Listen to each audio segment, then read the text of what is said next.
Welcome to the War of the Spark preview roundup video. Hope you're excited to discuss some of the cool cards that came out this week. There's a lot of them out there. And let's go and start off with the Amass ability. And this is so cool. I love this ability. So we're going to have Amass X in this upcoming set. And Amass is going to be, 1, 2, or X, as you can see on Invade the City. But basically, what is it going to do? So if you do not have a token called a zombie army, you're going to create a 0/0 token army on the battlefield. And then Amass, you're going to put X +1 counters on it, whether it's Amass 1, Amass 2, or 3. You're going to put that many +1 counters on it. Then when you keep casting cards that have the Amass ability, you're going to keep adding those +1 counters to that zombie army token. Already with the cards they've previewed, you've got a really good Grixis Amass deck, which is going to be really fun to definitely can't wait to pilot. You throw in Murmuring Mystic. It's going to be a really nice Grixis token deck. But let's go and take a quick look at Invade the City and Widespread Brutality. But that's basically what the Amass ability is going to be. So we have Invade the City, where it's going to be Amass X, an equal to number of instant or sorcery cards in our graveyard. That's going to be a huge zombie token by the time you really start to build up that graveyard, getting a lot of your lightning strikes and stuff in there. And then also Widespread Brutality. You can be able to amass for 2 and then deals damage to each non-army creature equal to its power. So let's say that we've been slowly kind of amassing up a really nice zombie army. We go for Widespread Brutality. That's going to be a really nice one-sided board wipe unless our opponent is playing the amass style effect too.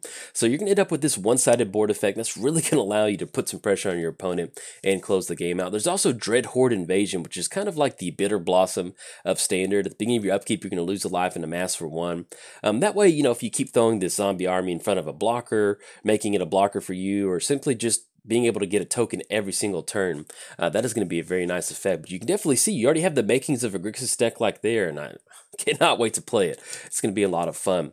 Now, outside of the Amass ability, we have some really cool, interesting artifacts that they've released. It's going to be Vivian's Arcbow. Vivian's Arcbow is basically going to be really nice. This is going to go great in Commander, but it's also going to work out depending on what sort of standard deck you've got. You're going to have X and then discard a card, and basically it's just going to be a really nice mana sink. So you're going to say you dump 5, 6, 7, 8 mana. That's how many cards you look at the top part of your library. Then if you have a creature card with converted mana cost X or less, let's say it's 6. If we hit a Carnage Tyrant, we're going to put that on the battlefield for free. That is a really nice effect, especially being able to dump all your mana into that. Now, they released Bolas's Citadel, which is one of those cards where I'm like, okay, didn't know I needed this, or at least in Standard. And it's kind of like the poor man's ad nauseam for Standard. So you can look at the top card of your library at any time. Then you may play the top card of your library, and you're going to lose life equal to its converted mana cost. Then it has the activated ability of sacrifice 10 non-land permanents. Each opponent loses 10 life. So as far as where this is going to slot in, we'll see if there's any sort of combo deck. The only thing that really kind of sticks out at this point right now is being able to put Fibblethip on top of your library and then draw 2 cards. And basically it's just going to turn it into a Night's Whisper. Now that is really ambitious. It's 6 mana. You have to get it down and get Fibblethip on top of your library. We'll see, but I'm definitely excited to test it out in a Tezzeret build. There's a lot of times where you get down Tezzeret, keep going for those activations, and you can't... You just need that little bit extra of an edge to close it out, and sacrificing 10 non-land permanents to deal 10 life. That's a very Bolas way to close the game out. Now, that is going to bring us to the Planeswalkers, and this is going to be a heavy Planeswalker set. If you didn't know, there's going to be a Planeswalker in each booster pack that you open. Super excited about that. And they've released Tezzeret and Liliana. I love Tezzeret. He's one of my favorite Planeswalkers, so we're going to start off with Tezzeret himself. A lot of these Planeswalkers have a unique static effect. They're almost kind of like Planeswalker enchantments. So creature and planeswalker spells you control have, or you cast, have affinity for artifacts. So basically you can tap down these artifacts to help you cast some of these planeswalkers. So let's say that we have Tezzeret. We have it on the battlefield. We go to cast Liliana. We have 4 artifacts and 2 black mana. We can tap down those 4 artifacts to get down Liliana for only 2 mana off of our swamps. Now, if we don't have the artifacts, we're going to have to pay full sticker price. But the fact that it's going to have that affinity ability, and especially with Planeswalkers, because once you get them down, it doesn't matter if they're tapped or not. So you can tap them down to kind of help cheat out some of those Planeswalkers. So I'm really excited about that effect. Now to the +2 effect. Tezzeret deals X damage to each opponent, where X is the number of artifacts you control, and you gain X life. Tezzeret always rewards you for building some sort of heavy artifact build. And if you haven't built an artifact deck, they are a ton of fun. Whether you're playing Tezzeret in Modern, whether you're playing 6 mana is a lot in Modern. Whether you're playing Tezzeret in Standard or Commander, it's just really fun being able to get all these artifacts out. It's going to allow you to ramp to get to Tezzeret a lot quicker. Then once you finally get him down, he's going to reward you for getting all these artifacts and really just kind of burning your opponent out with artifacts. You know, outside of that, if it was just the static effect for Affinity and that +2, I would still be playing Tezzeret. The fact that we have the -3 and the -8, that is just gravy. -3, return artifact from your graveyard to your hand, and the -8, exile the top 10 cards, put all artifacts on the battlefield. But where the money is at for this card, that is going to be the +2, and oh man, just, yeah, build some sort of blue, black-blue control shell with Tezzeret, tons of artifacts, blow the board out, and just get down Tezzeret and go for the +2. Ooh, that's some good magic.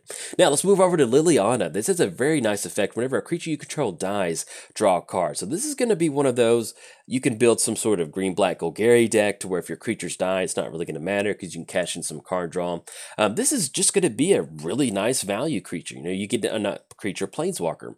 You get down Liliana for 6 mana. Immediately, she's going to be able to protect herself, get down to 2/2 zombie, that +1.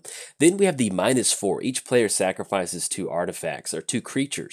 Now, whenever a creature you control dies, draw a card. So this is basically kind of going to be a 2-for-1. You go for the -4, your opponent has to sacrifice 2 creatures, we sacrifice 2 creatures, but we get to cash in 2 card draw at the sacrifice of that -4, which if you're at the point in the game where you can get down Liliana and survive the -4, drawing 2 cards, pretty much you're going to be able to find some sort of threat to rebound once you get rid of your opponent's creatures. And just that +1, getting that zombie going, it's really nice. And then for the ultimate, each opponent chooses a permanent they control, and each permanent type, and then sacrifices the rest. So this is another way to kind of have a nice kind of one-sided board wipe.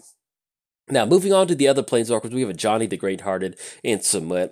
Ajani has that wonderful static effect of creatures you control have vigilance. It's going to immediately get on the battlefield, have that +1, gain 3 life. Now, the cool thing about Ajani is we're going to have that -2. You're going to be able to get a few, basically only 2 activations out of Ajani, unless you have some sort of proliferate, but put a +1 counter on each creature you control and a loyalty counter on each other Planeswalker you control. So Ajani is going to be able to serve 2 purposes in this metagame, in this standard metagame. You're going to be able to get the extra +1 counters on the Planeswalkers you control, and at the same time, let's say you're building some sort of creature-based deck, you're going to be able to buff your entire board. The fact that it's going to give your creatures vigilance, that is a wonderful way. You can go kind of half Planeswalkers, half creatures. You could swing in with your creatures. They have vigilance. They can still hang back and protect your Planeswalkers. Very, very solid Planeswalker. And it also brings us to Samut. Now, Samut's going to be a little bit more of a support commander. It's an uncommon Planeswalker. Creatures you control have haste. That is a very fine effect for 4 mana. You know, we have Rhythm of the Wild at 3 mana, which is going to make them uncountered. But being able to have that just repeated 5 loyalty activations of target creature gets +2/+1, gains haste, then you get to scry 1. You know, use Ajani in combination with Samut. Oh, that is some good magic right there. And then let's say you toss in Angrath. You're going to have yourselves the working of a Naya, a Jund, a Gruul, a Selesnya, whatever you want to build. You have a wonderful Planeswalker assortment to build a very nice mid-range creature deck. So especially with Angrath, creatures you control have menace, then for the -2 amass 2, you can really kind of build up some of your zombie tokens. Just imagine having a Ajani on the battlefield, Angrath, and Samut. It's going to be a very sizable board state for your opponent to deal with, especially if you're going for the -2, getting some extra counters on Samut and Angrath. That is some good. Cannot wait to build it. I don't know if I'm going Jund or Naya yet. Probably might end up going Naya just to kind of support Ajani. But it is there. You can go for really... And that's the fun thing about having this hybrid mana on these Planeswalkers. It's going to keep you open for whatever sort of deck building that you want to go to. Now, moving on, we have some really nice kind of control-style Planeswalkers. We have Teferi, Time Raveler. Each opponent can cast spells only. Then for the +1 until your next turn, you can cast sorcery spells as though they had flash. You know, not too wild about that. But if you're playing in the control matchup, getting down Teferi, this is really going to give you a nice advantage in that you can just kind of jam your Chemist's Insights without worrying about your opponent countering it. You know, it's going to allow you to get down stuff like Big Teferi and not worry about them going for a counter action, because it's going to force them to do all of their stuff on their main phase. Then for the -3, return up to 1 target artifact, creature, or enchantment to its owner's hand, then draw a card. That's going to be a really nice tempo option. Most of the time, if you're going to be playing Teferi, you're pretty much just going to be going for that +1, and it's just going to be nice to have kind of like a 3-mana enchantment style effect that's going to make it to where your opponent can't cast spells. So probably don't want to go too heavy on the deck building with Teferi, but it is a nice option to have for any of your blue-white control-based matchups. Now, we have the Wanderer, which no one knows who the Wanderer is. People have said it's Ugin. I think it's Hedron Crab. I might be wrong on that. I probably am wrong on that. Prevent all non-combat damage that be dealt to you and other permanents you control. Then for the -2, exile target creature of power 4 or greater. This is going to be a wonderful control planeswalker. It might be Hedron Crab. If you're taking bets, I wouldn't bet on it, but it might. So the cool thing about this is if you're playing Burn, you can get this down. You're going to be able to prevent that non-combat damage. Then with the -2, you can simply just get one proliferation onto the Wanderer, and that's going to allow you to basically just get rid of whatever sort of threat your opponent's going to have on the battlefield. Because if it's going to be power 4 or greater, and the Wanderer comes in at 5, so you can basically kind of have a little bit of time to stop their late game threat. And just having a combination of these on the battlefield, it's going to make it hard for your burn opponent or your control opponent to get some other stuff done. Now we have the Rogue Shadow Mage. Really excited about this one. Davriel, I think that's how you say it. At the beginning of each opponent's upkeep, that player has 1 or fewer cards in their hand. They're going to deal 2 damage to them. Then for the -1, they're going to make them discard a card. Now, this is really cheap. It's only 3 mana. It is an uncommon Planeswalker. It only has 3 activations out of it. But, you know, running multiple copies of this, you can get this down, really start making your opponent keep discarding the card. Let's say you toss in something like Angrath, then you toss in something like Carnage. Next thing you know, you've got a Rakdos 8-rack style deck. You can really start attacking your opponent's hand and make sure they have no cards in the hand and really whittle away at their life total. So I'm really excited about this. I built an Angrath Mardu deck that's just a ton of fun. It's going to use Carnage, Angrath, and a few kind of like Mortify and different things like that. But I might kind of shift that over into kind of a Rakdos 8-rack deck to where they just have no card advantage, go really heavy on the discard. And that's a wonderful way to kind of take advantage of that Shadow Mage. You know, it is an uncommon, it only has 3 activations, but, you know, running multiple copies of it, it's definitely going to allow you to really kind of make sure your opponent is just stays in top deck mode, and then you can try to burn them out. Now, we have some really cool creatures that came out this week, and the one that I'm the most excited to talk about, that's going to be Cruel Celebrant. This is the exact card that Aristocrats has needed this entire standard season. So, if you don't know what Aristocrats is basically just sacrificing your entire board state to close the game out with triggers like Cruel Celebrant. So, whenever another creature dies or a Planeswalker you control dies, each opponent loses 1 life and you gain 1 life. Now, if you're building an Aristocrats deck, you want to set it up to where you're attacking your opponent's life total through combat steps, and then once you get them down into the teens or the single digits, you can use Cruel Celebrant and a Sack Island to sack the entire board and close the game out. It's some of the best magic you can do. It's a lot of fun. Imagine getting multiple copies of Cruel Celebrant on the battlefield. Now, let's say that you have 2 of them on the battlefield and one of your creatures dies. They're going to lose 2 life. You gain 2 life. It is fun. I love it. Cannot wait to build a Aristocrats deck. It's going to be a lot of fun. And also, speaking of Aristocrats, they announced Tybalt's Rager. Whenever it dies, it deals 1 damage to any target. Now, just having these synergistic effects within your Aristocrats deck is what really kind of propels it into that range of it being a really hard deck to deal with. Just because you can build up your creature base, swing into your opponent, then just use them to close the game out by sacrificing them. Toss in something like Judith the Scourge Diva, to where you're going to get that extra damage when a creature dies. Then something like Tide Taker with that Afterlife. You have the makings of a wonderful Mardu Aristocrat deck. If you want to see this deck in action, I will be 100% building it very soon once these cards are released, because it's just fun playing Aristocrats. I don't know, I love it. In fact, go check out the Church of Athos. If you haven't, you'll see what I'm talking about. And then also something like Heroic Reinforcement. That's a wonderful option too. Just toss these all together into one big melting pot, and you have yourself a wonderful deck. Now, outside of the Aristocrats, we do have the Storm Sisters, which is really cool. We have Flux Channeler and Burning Prophet. Both of these cards are going to reward you for casting basically non-creature spells. Flux Channeler is going to be a proliferate option. Let's say that you're running a lot of Planeswalkers. You get down Flux Channeler. That's going to allow you to kind of keep ticking up your Planeswalker loyalty abilities and kind of make sure they're out of the attack range.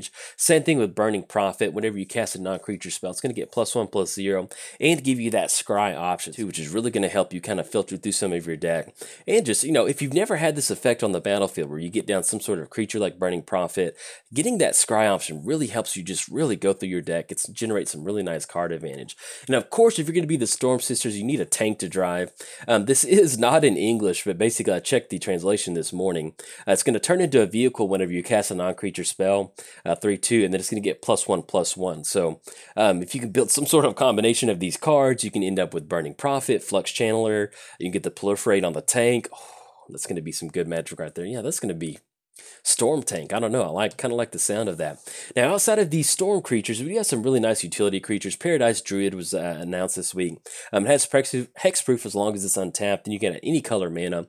This is going to be a really nice mana dork for the deck. It is a little odd that it is a 2/1 that does leave it open to a lot of burn spells, but the fact that you can tap it down for any sort of mana, and it does have hexproof, at least you're going to be able to get that one tap down to get that mana. But it is a 2/1, so that is something to kind of keep in mind. And also, Augur of Bolas. This is going to be a wonderful addition to any sort of blue-red deck, Grixis style deck. Enters the battlefield, look at the top 3 cards of your library.